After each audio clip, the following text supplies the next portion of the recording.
오늘 함께 보신 본문을 중심으로 예수님은 지금 무엇을 하고 계신가? 예수님은 지금 무엇을 말씀하고 계신가? 이렇게도 잡을 수 있겠습니다.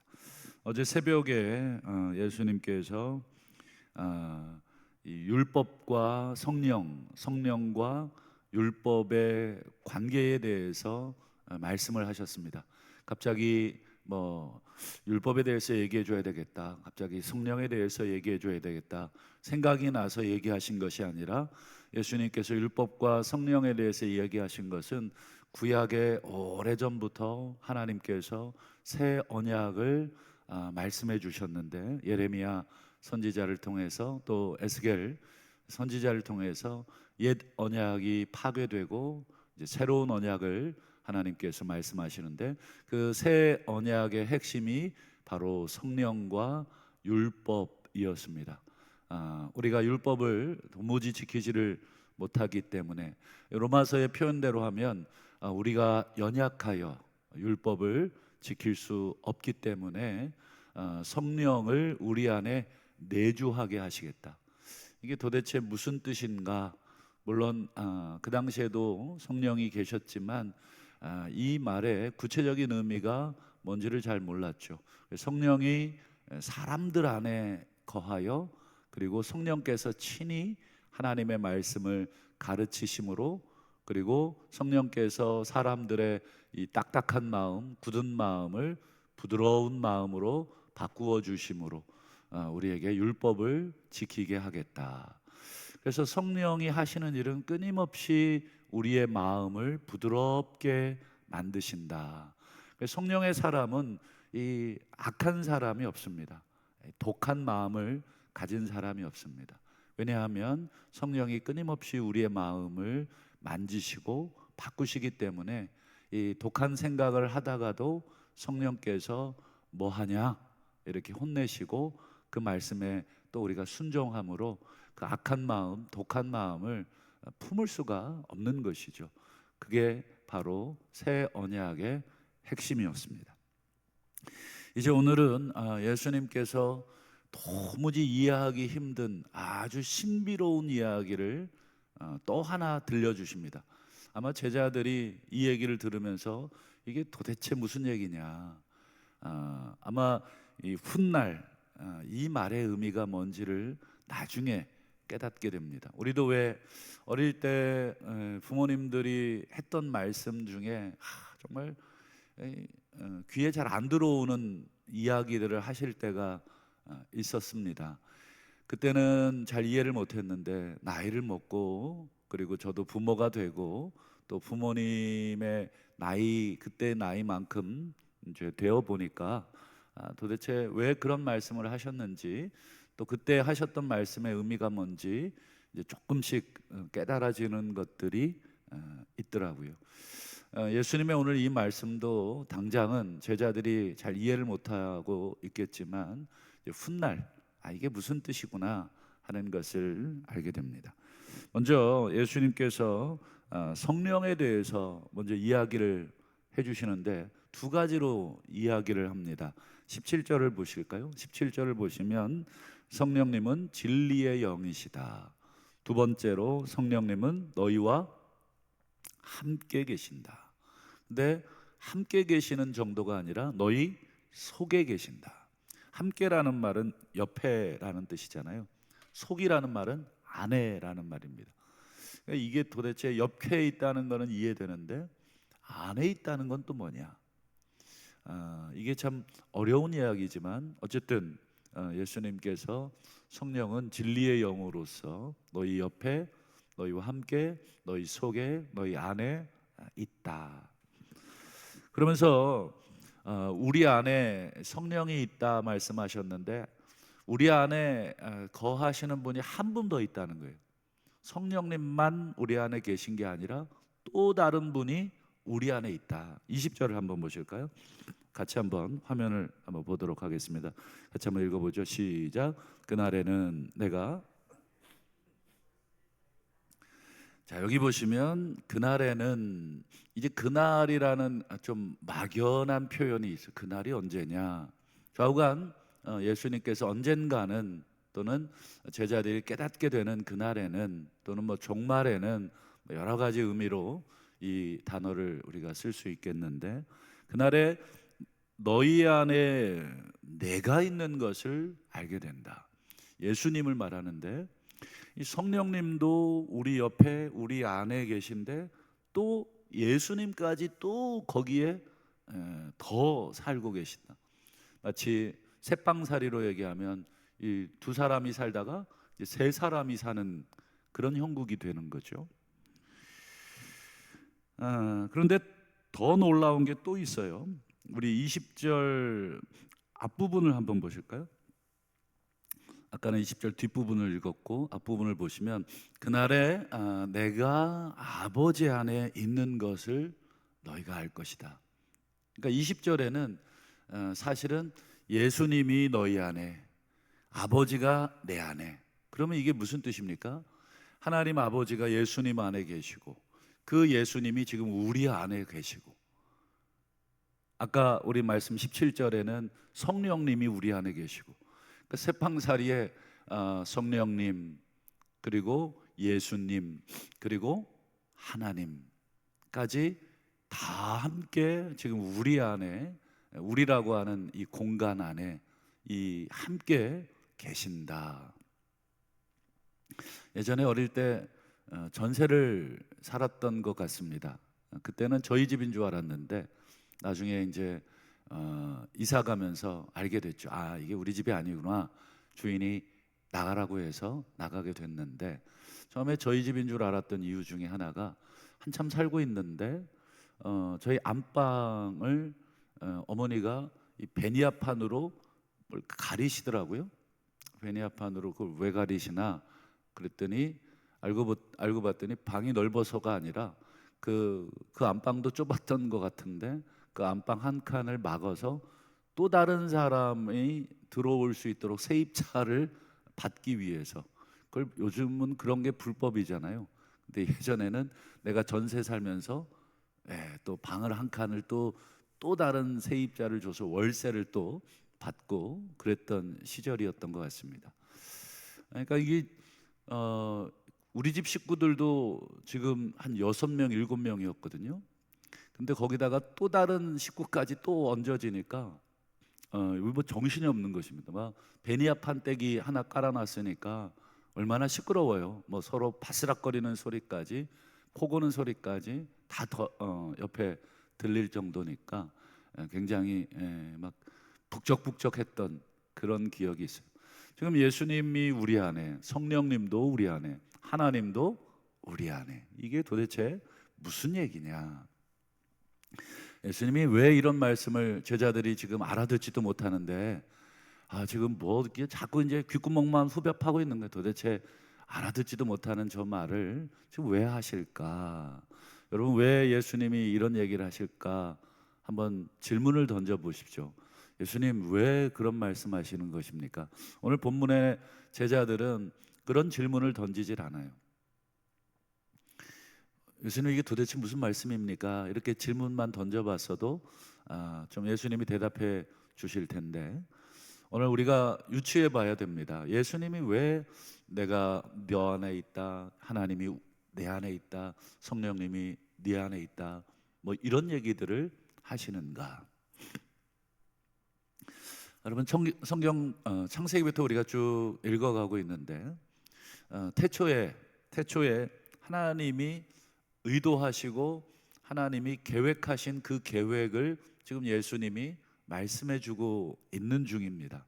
하나님이 원래 세상을 만드시고 사람을 만드시고 계획하신 게 있어요. 그게 뭐냐?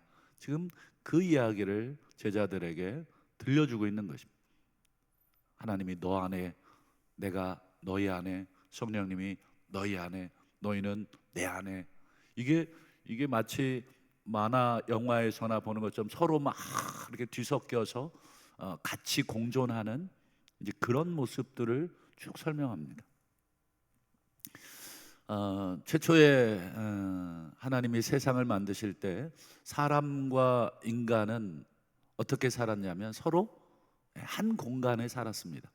에덴 동산에 보시면 거기에 사람이 있고, 그리고 하나님이 동산을 거니시고, 그리고 아무 제약 없이 사람에게 이야기하시고, 사람도 인간 하나님께 이야기하고, 이 같은 공간 안에 이 최초의 성전이라고 할 수 있는 에덴 성전 안에 하나님과 그리고 인간이 같이 아무 꺼리낌 없이 같이 살던 그 모습이 창세기에 기록이 돼 있죠.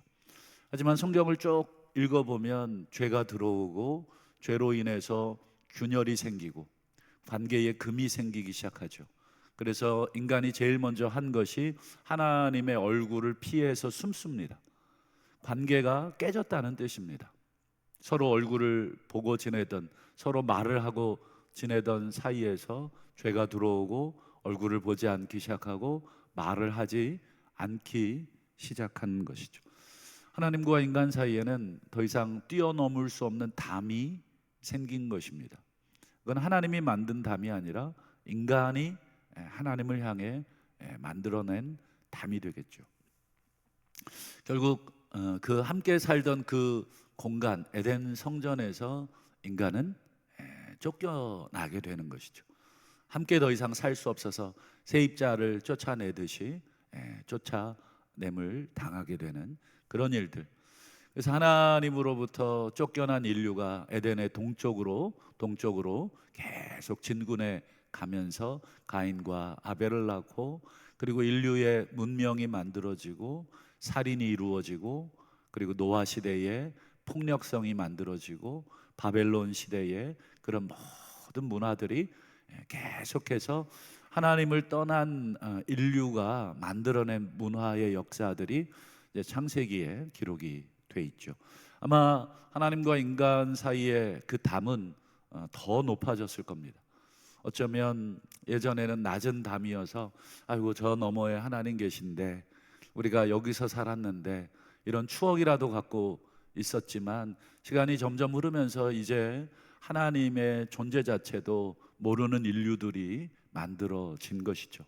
하나님이 누구냐 듣지도 못하고, 아마 태어나서 한 번도 하나님을 듣지 못하고 죽은 사람들이 굉장히 많아지고 있죠.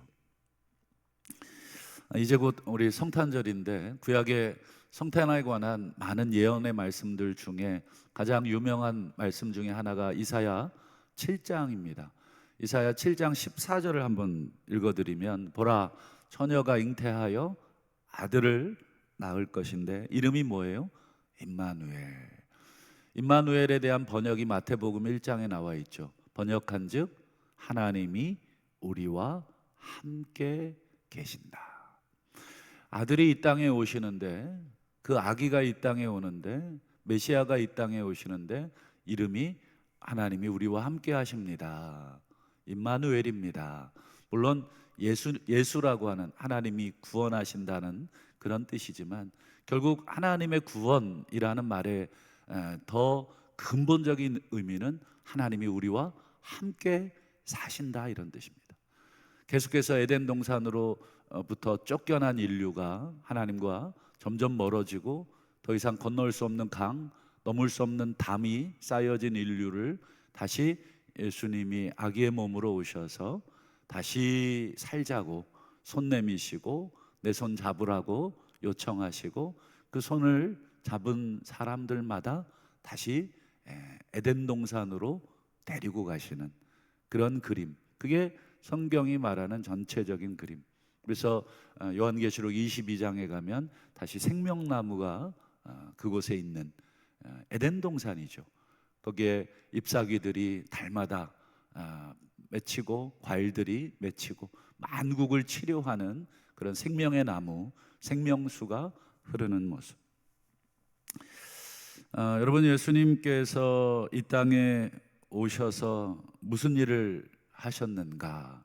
우리가 이 질문을 던진다면 그냥 우린 막연하게 우리를 십자가에서 구원하셨지, 이게 100점짜리 답이지만 오늘 본문의 이 말씀을 중심으로 다시 표현해 보면, 예수님 이 땅에 오셔서 뭐 하셨나? 바로 그 말씀이 에베소서 2장에 아주 은혜롭게 나와 있는데, 에베소서 2장 우리 14절을 보시면 예수님은 우리의 화평이십니다. 사도 바울은 예수님을 너무너무 다양하게 우리에게 표현해 주죠. 예수님은 우리를 화평하게 하셨다. 둘로 하나를 만드사 원수된 것 곧 중간에 막힌 담을 자기 육체로 허셨습니다. 가장 먼저는 오늘 이 에베소서 2장은 이방인과 유대인 사이에 막힌 것을 헐었다는 뜻도 되지만, 더 근본적으로는 예수님이 인간과 하나님 사이에 막혀 있는 그 담을 자기의 육체로 허셨습니다. 이게 예수님께서 이 땅에 오셔서 하고 있는 작업입니다. 아까 서두에 제가 저희 집 이야기를 살짝 드렸는데, 저희 집 안방에 베니어판을 막아놓고 세입자를 드렸잖아요. 사실은 저는 그 세입자 얼굴을 한 번도 못 봤습니다. 몇 년간 같이 살았는데 한 번도 볼 일이 없었어요. 왜냐하면 제가 학교에 간 시간 또 집에 들어온 시간에 그분은 계시지 않았기 때문에 그냥 옆에 사람이 있구나, 그런데 한 번도 대화도 해보지 않았어요. 한 번도 밥을 먹어보거나 한 번도 따뜻하게 인사를 나눠본 적이 없죠. 같은 공간에 있는데 사실은 전혀 다른 공간에 살고 있었죠. 그 이유는 베니아판 때문에, 그걸 담이라고 표현해도 좋죠. 담 때문에 그랬습니다. 우리 인류도 마찬가지입니다. 우리 하나님의 소생으로 우리가 하나님께 지음을 받아 이 땅에 우리가 살면서도, 하나님께서 창조하신 공간에 우리가 살면서도 우리 인간끼리도 담을 쌓고 살지만, 또 하나님과 우리 인간도 그 담을 쌓고 살고 있죠. 한 번도 하나님 앞에 이야기해 본 적도 없고, 한 번도 하나님 거기 계시냐고 물어본 적도 없는데, 어느 날 집에 가니까 베니아판이 헐어져 있어요. 어느 날 예수님이 오셔서 보니까 그 하나님과 인간 사이에 쌓였던 담이 허물어져 있는 것입니다. 이제 누구든지 간에 하나님께로 올 수 있는 길이 열린 것이죠. 그래서 요한복음 14장에 보면 내가 곧 길이요 진리요 생명이니 나로 말미암지 않고는 아버지께로 올 자가 없느니라. 그 담을 헐어내신, 그 담을 뛰어넘게 해주실 분이 바로 예수님. 예수님이 이 땅에 오셔서 무슨 일을 하시는가? 바로 자신의 육체로 막힌 담을 허셔서 하나님과 인간의 그 소통을 이어주시는, 그게 바로 이제 곧 지게 될, 이제 6월절 마치면 지게 될 그 십자가의 의미고, 그리고 그 십자가로 인해서 성령님이 너희들 안에, 내가 너희들 안에, 그리고 하나님이 너희들 안에, 이걸 유식한 말로 임마누엘, 이게 내가 이 땅에 오게 된 이유다. 지금 제자들은 아직은 까막눈이고 아직은 귀가 막혀서 이 말씀의 의미를 깨닫지 못하겠지만, 나중에 정말 성령님이 오셨을 때, 그리고 정말로 예수 그리스도가, 하나님이, 성령님이 그들 가운데 역사하실 때, 그들은 예수님의 이 말씀의 의미를 알게 되죠.